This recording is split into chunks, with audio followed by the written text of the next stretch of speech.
The Spin-Off Podcast Network.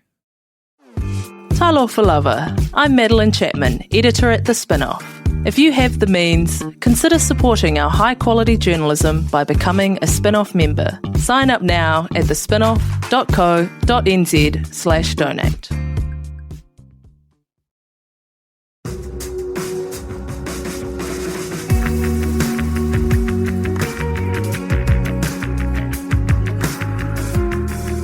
You're listening to Business is Boring, a podcast that reckons it's anything but.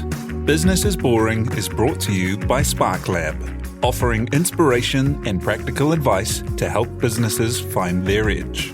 To hear more about Spark Lab, including details about the latest events, workshops, and business tools, visit sparklab.co.nz. And now, here's your host, Simon Pound. Kia ora koutou katoa and welcome to Business is Boring. The Sustainable Business Network has been at the front of advocacy and community for around 20 years, helping businesses here understand their environmental impact and improve how they carry out business to do better in every way. Over this time, the ideas they advance have gone from the fringe of business thinking to being at the heart of many great companies and the centre of the conversation. And that is in a large part because of the work of the people in the network and the leadership of CEO and founder Rachel Brown. So thank you for being here, Rachel Brown, founder and CEO of the Sustainable Business Network. Tēnā koe. Tēnā koe.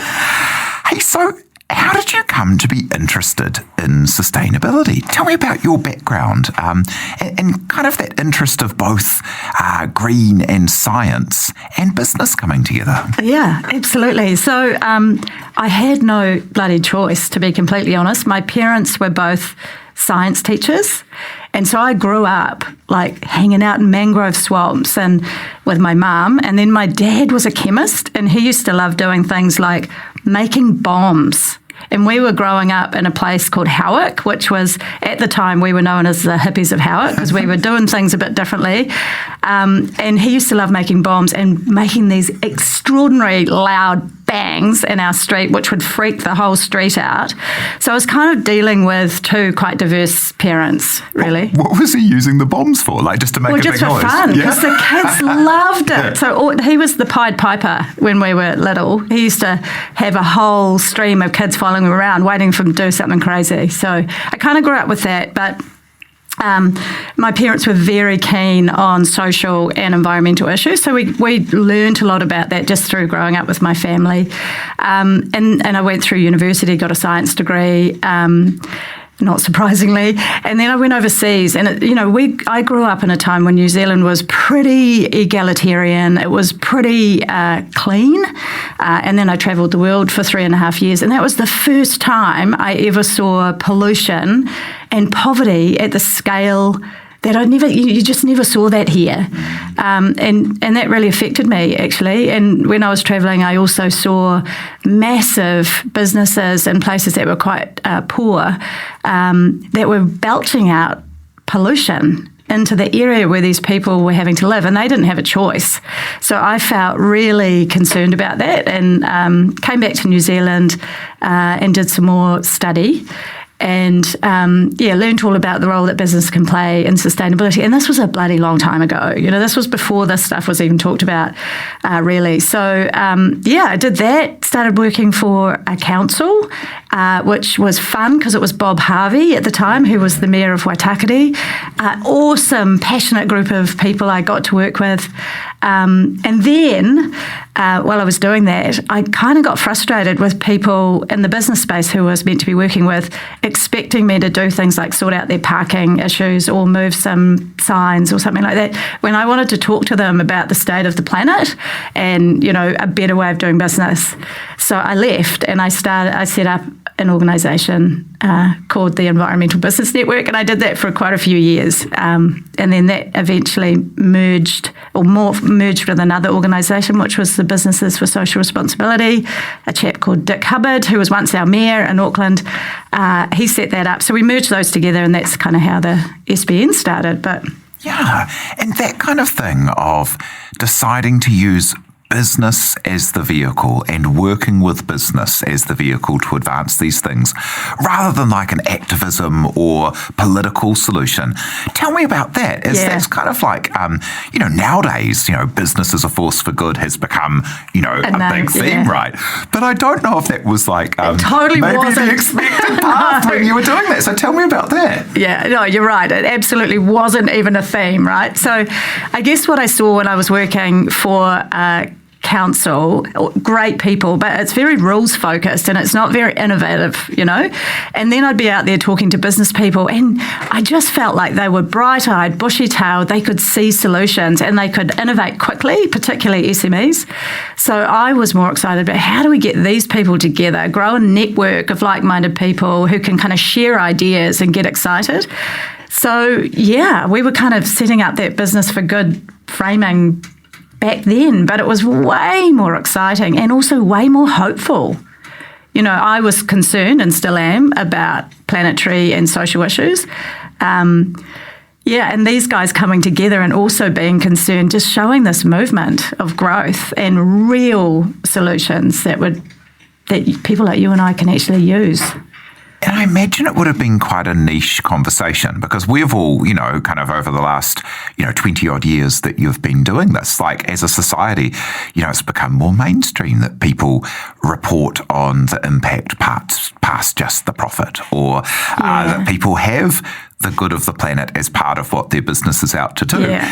But that paint a picture for us about just how kind of like niche that was and what kind of reactions would you get from, mainstream approaches to things? Yeah, well, it was pretty funny because when I first started, I was young, 20-something years younger, but I also looked younger than I was. So I would go into meetings with mainly men, because actually men tend to be leading businesses. It's still the case, actually. There's more women, but mainly men. And I'd go into these meetings. You can see them looking at me thinking, oh, you're about the age of my daughter. What a sweet young woman. And so I'd get quite a patriarchal or paternal kind of relationship with these people, and they didn't take me seriously. So it was really frustrating. And they also had this fundamental belief that business was in the business to make money, and that all the other issues, the social issues and the environmental issues, were the role of government or the role of councils.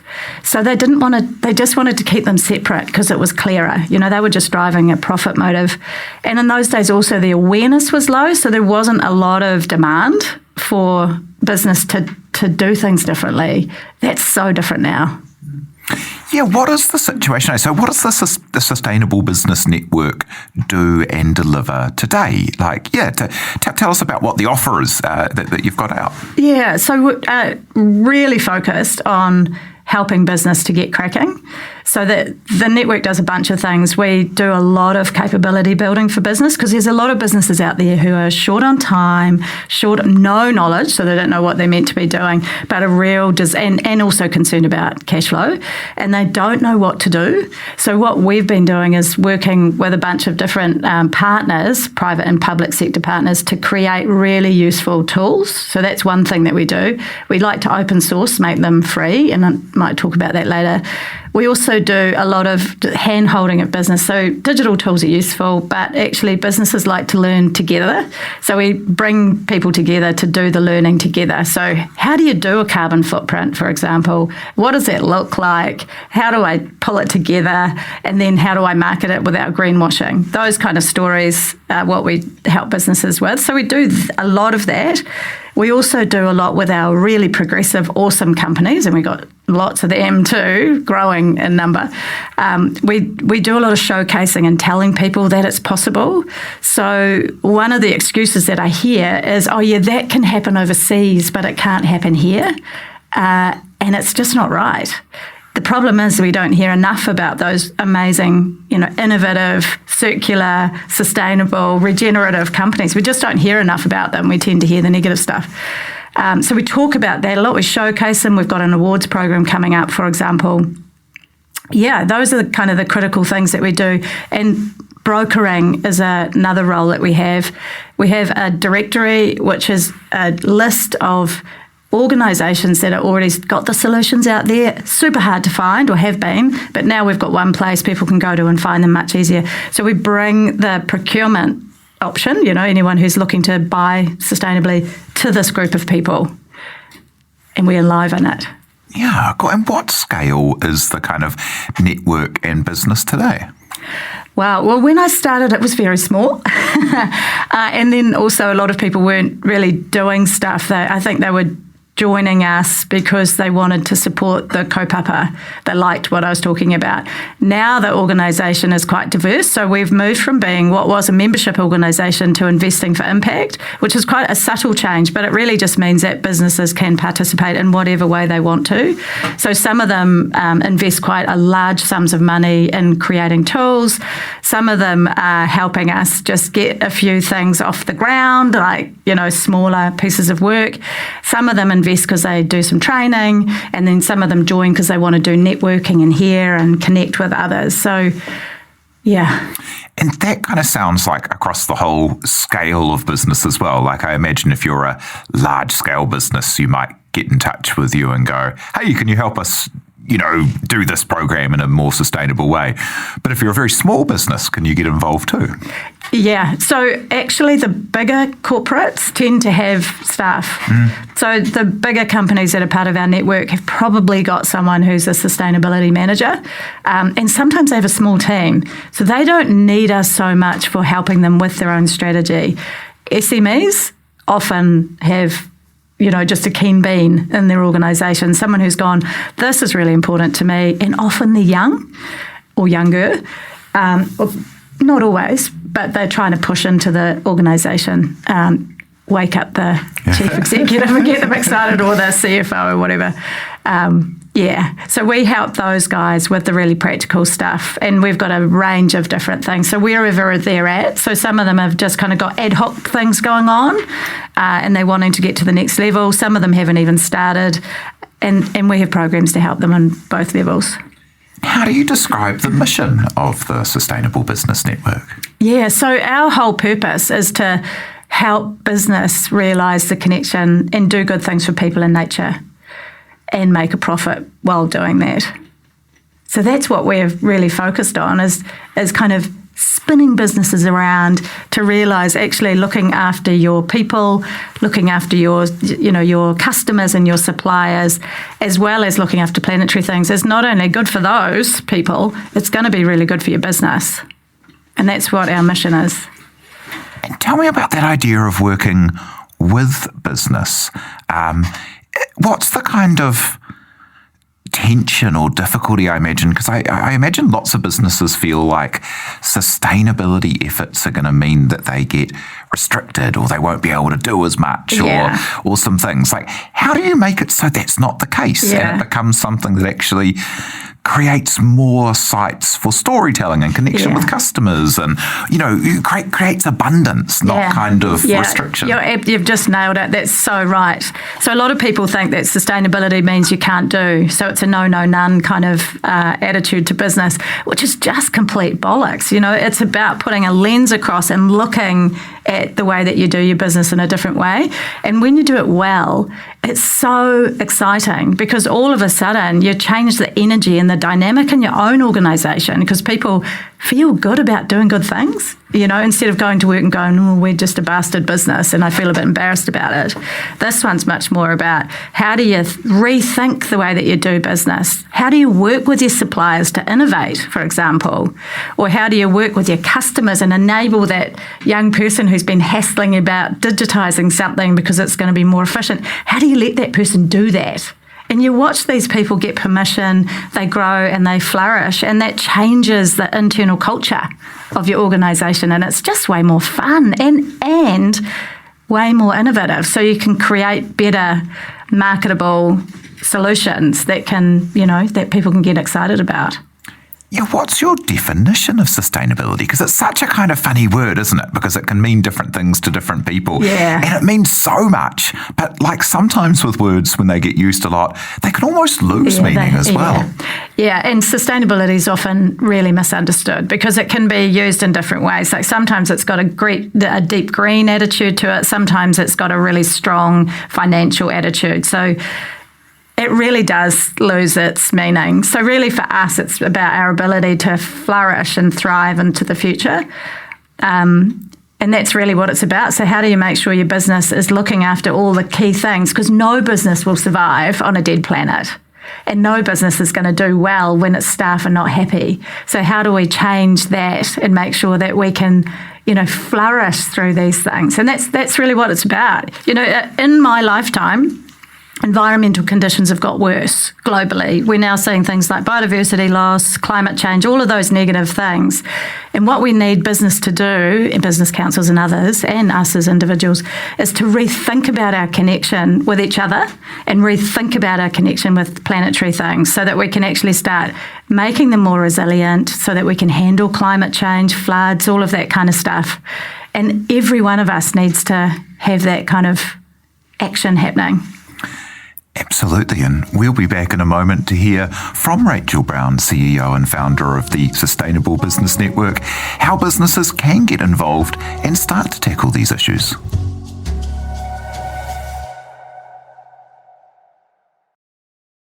Spark is proud to partner with the Sustainable Business Network and the Climate Action Toolbox. The free Climate Action Toolbox can provide you with simple step-by-step guides to measure and reduce your emissions. Help lead the way to a low-carbon future for New Zealand. Visit sparklab.co.nz/sustainability to find out more. Ready to rediscover the joys of cycling? With over 300 kilometres of cycle paths across Tāmaki Makaurau, jumping on your bike and going for a ride is such a fun way to discover the city from a different perspective. Cycling is getting more and more popular across Auckland, so now's a great time to join the hype and give cycling a go. Head to at.govt/cycling to find your nearest cycleway today. Raising capital or taking your business to the world?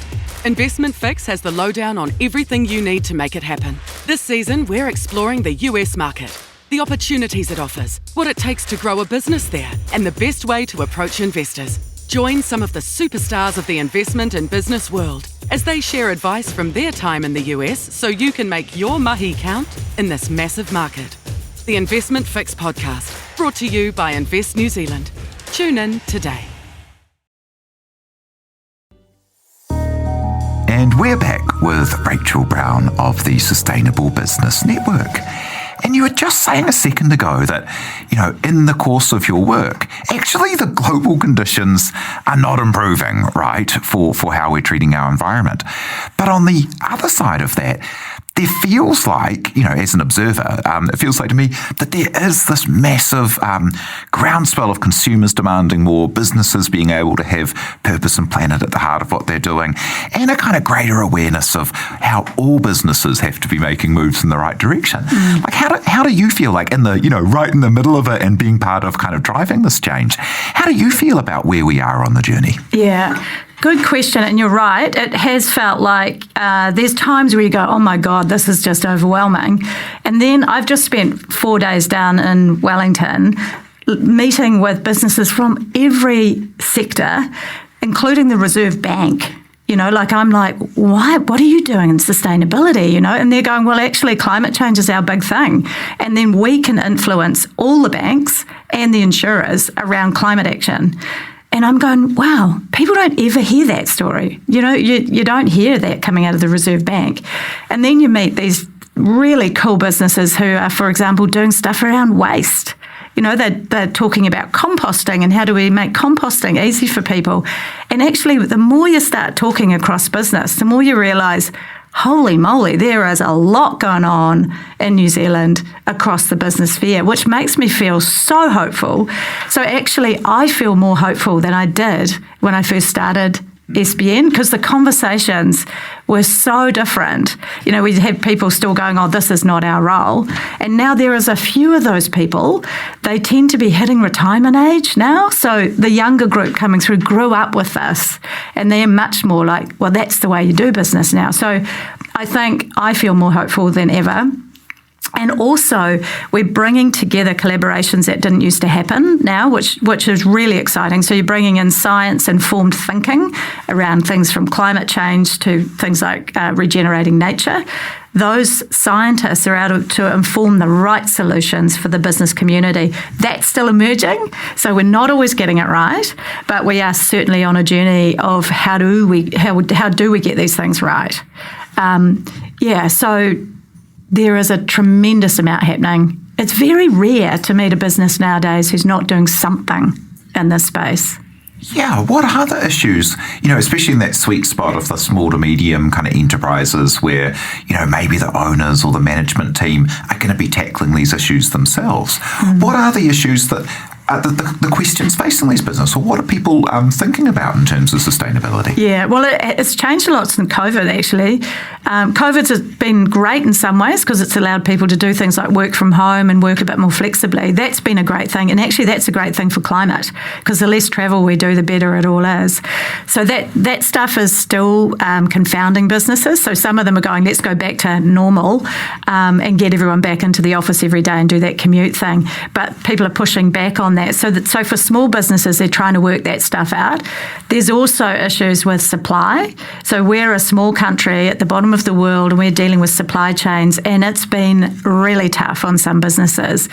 So businesses need to think about those two things primarily, and they also need to think about the bigger issues of climate change. So what does that mean for you guys? What does that mean if you're still driving a heavy, gas guzzler of a car when petrol prices are bound to just increase? And if this is part of your business and you're not looking at it, you're kind of missing something there. Another really big one to think about is waste. So a lot of businesses don't think about their products and services in terms of waste when they produce them, but also they don't think about it when we get it. And we're going, oh, blinkers, I've got so many pieces of plastic waste here. I have to get rid of it. Most of it can't even be recycled. Most of it ends up in my rubbish bin. They find that distressing. So they're starting to put pressure on business to kind of respond to that. And actually right now, compostable isn't the right solution unless we have a compostable system for the country because it's too confusing and you can't mix it with other. So most compostable materials end up being landfilled, which is terrible. Anyway, I've gone off on a sidetrack. And the other one is around the role that business plays on nature. So we extract a lot of stuff from nature. And the problem with that is we're not thinking about how healthy those natural systems are, and really business, and this is like the most progressive businesses, need to think about how do they help regenerate our natural systems so they're healthy again because they're slowly becoming less healthy. We can turn it around really fast, but we need everyone to start thinking about that role as well. I love that, because there's a certain element of the word sustainable that not for any reason, like everyone working in the field doesn't think this right. But I think some people external to it can conflate sustainable with, well, just keep staying at the same level and it'll be okay. Yeah. But that's not really how it works, hey? Like you can't just take something and not kind of replace a little bit more, or else you don't end up being able to keep taking something. That's right. We're in a build back time. Yeah. So we're kind of rebuilding the health of systems, which is really exciting actually, because I meet people in the business space who are going, that's what I want to do. I want to be able to rebuild back these systems because I know it's going to make the place that we grow up in and the place that we work and the place we love even better for next generation. So it's not leaving a legacy of the same slightly deteriorating system. It's leaving a legacy of very positive, beautiful things, which is way more exciting. Yeah, and like maintaining our current status quo, which is kind of what, if sustainable just means, at the same level, it's not going to do the trick, like we're definitely in a space, like you say, build back, which I love, or regenerative, or, like leave the place better than you found it. Totally, yeah. And it's way more exciting, you get to leave that legacy that you can go to your grave going, well, I did something really good right there. Yeah, and that's the thing, because, often these things are framed in terms of the issues, but they're actually opportunities as well, aren't they? There's My God, there are so many opportunities, because once you start looking around and thinking about sustainability or regenerative action in business, you just see the opportunities everywhere across every single sector. The opportunities are galore. And so that's partly why, and there's a lot of businesses who've seen this and they're already responding to it. That's why we pulled together our Circular Economy Directory, because they're really hard to find. They exist. They tend to be quite small. One of the challenges in New Zealand is actually it's hard to go from small to large in a new innovation space without getting some sort of funding that you may not feel great about. So what we're trying to make sure that like petrol companies or something. Exactly. Yeah, you might just go, oh shit, that feels like it's the wrong thing to do. Although that's where the problem is as well. So maybe and they are doing stuff. Running into the burning building of the petrochemical industries is probably helping a lot of people. Although I imagine it's a hard place for some people to work. Yeah. And actually, interestingly, we do a lot of work with Z Energy because the chief executive, Mike, could see this opportunity to move this massive organisation across into one that was more regenerative, and he is doing. And I know a lot of people are going to go, petrol company, terrible petrol company, and they're right. But unless these organisations kind of pivot and start to invest in the other system, the cleaner system that we need, they're just going to keep doing what they're doing now and defending it. Oh, yeah. And it seems true to your entire mission that meeting people where they are and moving them to better and being proactive and working with them ends to better results. And I know people who are working in it, Z, and I know that they're taking it, the company is taking it very seriously and they're really doing it. Yeah. It's not greenwashing, from the way that I have seen how they're acting. And that's really important, eh? It is. There's definitely a distinction, isn't there, between people who are really engaging with it and people who, I don't know, just change a name or something. Yeah. I mean, there's plenty of greenwash out there, so it's really good that people keep an eye on it. And I think what's difficult for those big organisations like Z is that it's really hard to pivot because the system currently is really geared for what they do. And so the investment that they need to do to actually move the organisation to be one that is more sustainable, detached from carbon and fossil fuels is really tough. There's rules, there's regs, there's, just lots of reasons and they've invested heavily in the infrastructure. So we need to challenge them when they don't do it and celebrate when they do. And often we forget to do that well done piece for big corporates who are making that big shuffle across. But it's the same for all businesses, right? So when I look out there, that's just one example, but there are thousands. So food, for example, how do we grow our food sustainably, ideally so that we regenerate our natural systems when we grow our food? And there's a lot of stuff being done for years around organics, for example, and organics it has a very important role to play in New Zealand because we are a place that grows so much food across our landscapes, and we need to be able to get the regenerative and the organic space together so we're not throwing toxic stuff on our land and our food, but also thinking about soil quality, water quality and all those things together. And when we get that right, and we're going down that path, or some of the sector is, we're going to end up with beautiful growing conditions, much healthier food that we eat, hopefully not packaged or over-packaged food. And that whole system changes. And then we need to work out how do we then export, or do in fact we keep exporting in this system? Or do we work out ways of influencing using our IP to educate others about how to do regenerative organic growing in different parts of the world? So that's just one sector, right? Talked about fossil fuels, we've talked about food, and the same goes for any products and services that we have. All of them need a rethink because most of the things that we use and buy are either heavily packaged, they are single trip, so they break down really fast. All of those things need a reboot. And what kind of tools do you have? Because that's so true. The whole system needs a reboot. You've got these, companies at the very edge of good at the moment, and the whole world has to get to that kind of stage, right? Yeah. So that's a big kind of ship to turn around. What kind of tools and programs and things to help businesses do you have that people can interact with? Because it's kind of everyone has got to do a little bit. They really do. They really do. And the awareness has been rising so much over the time I've been in this space.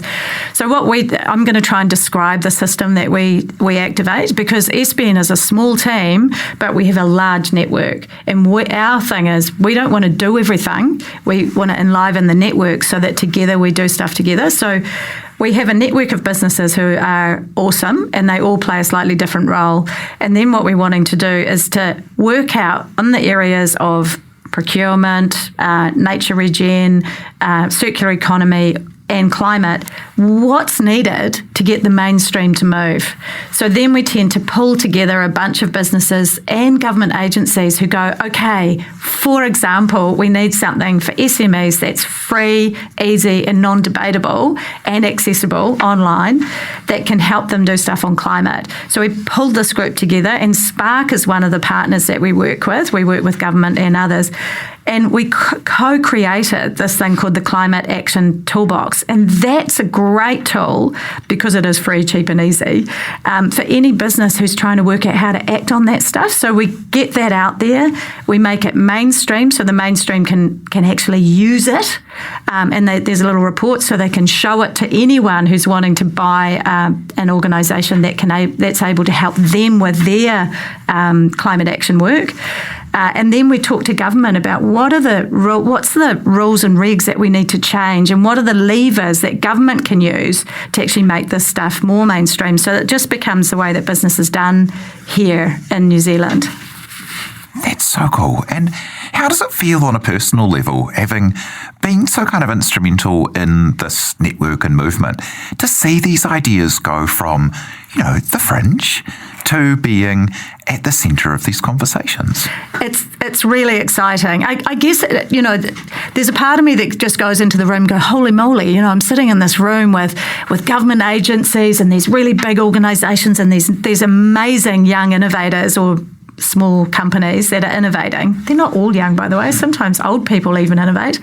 And I get really excited about it. But I also realise that there's some knowledge gaps amongst some of the people who are trying to work in it. So there is also a learning journey that we're all on. Otherwise, we might repeat some of the cock-ups of the past, and we don't want to keep doing that because there is so much more new information that informs our thinking.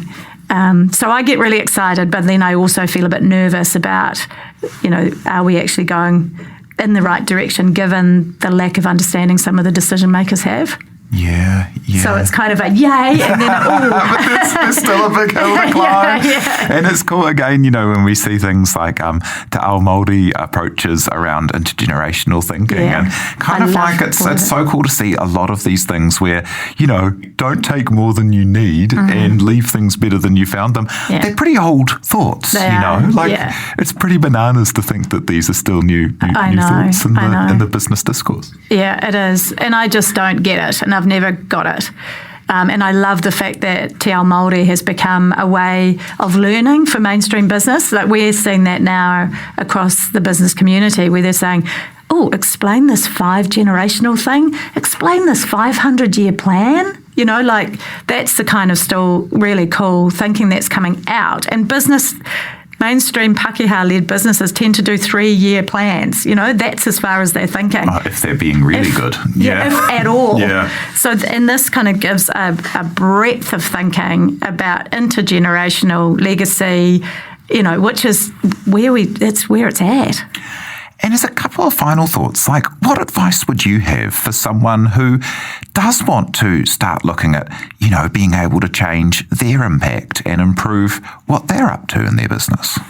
Yeah, well, it's a good idea to join the network, there are a couple of others depending on what you're trying to achieve. But our network is really about being practical, so getting things done. We don't do a lot of lobbying, we inform, but really it is about getting stuff done. So I would say join, have a chat to one of the people in the team to understand how we can help, and then just get cracking if you're not cracking already. There are so many tools and resources out there. There's really no excuse.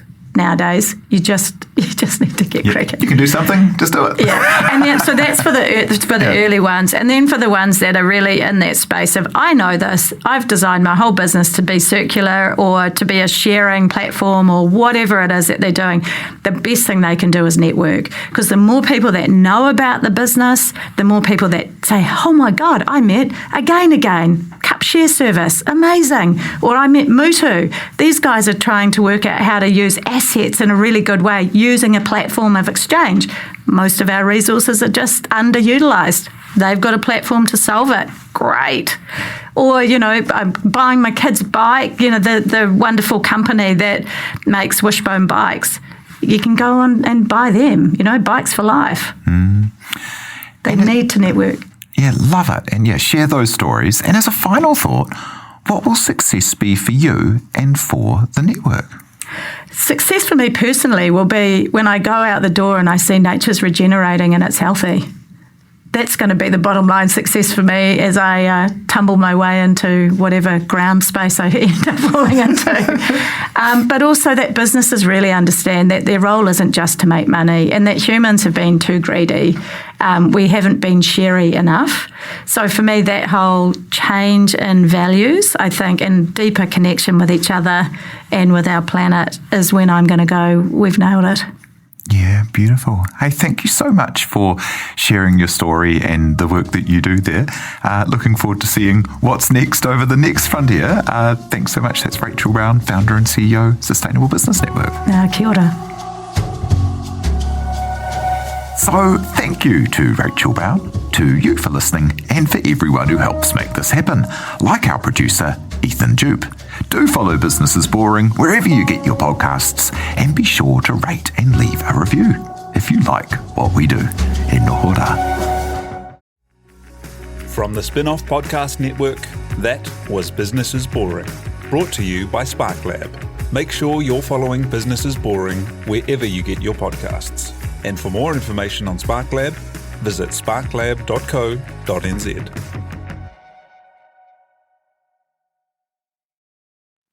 Kia ora e te iwi, Te Aihe Butler here, podcast manager at The Spin-Off. If you enjoy listening to our podcasts, consider supporting our mahi by signing up to become a Spin-Off member at thespinoff.co.nz/donate.